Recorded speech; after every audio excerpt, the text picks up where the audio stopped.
Praise the Lord. இன்றைய நாளுக்குரிய வேத வசனம் 1 தெசலோனிக்கர் 5வது அதிகாரம் 16வது வசனம்.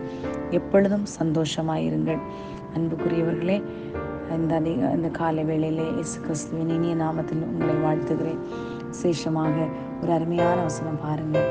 சந்தோஷப்பட்டு களி கூறுங்கள், அப்பொழுது உங்கள் பலன் பரலோகத்தில் மிகுதியாயிருக்கும் என்று சொல்லப்படுற காரணம், நம்முடைய முற்பிதாக்களின் காலங்களிலாக இருக்கட்டும், இல்லைன்னா நம்ம புதிய ஏற்பாட்டின் காலங்களிலே அநேக இடங்களிலே பவுலை குறித்து நாம் பார்க்கும்போது பவுல் அநேக வேதனைகளை அனுபவித்தார்.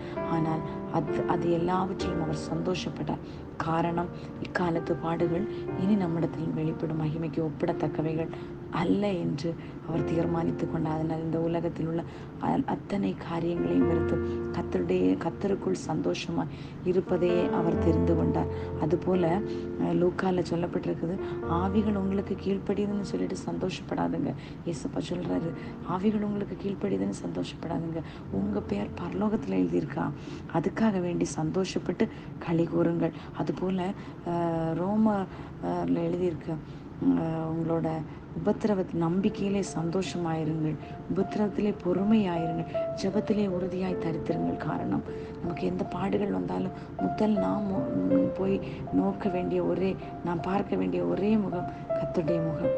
காரணம், அங்கிருந்து நமக்கு எல்லா பலன்களும் வரும். நிறைவான பலனை தருவது தகப்பன் மாத்திரம்.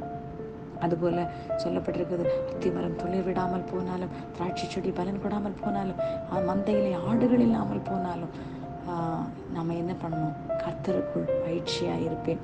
காரணம், நம்முடைய எதிர்பார்ப்பும் நம்முடைய நிச்சயித்த ஓட்டமும் பரலோகத்துக்குரியதாய் காணப்படுகிறது.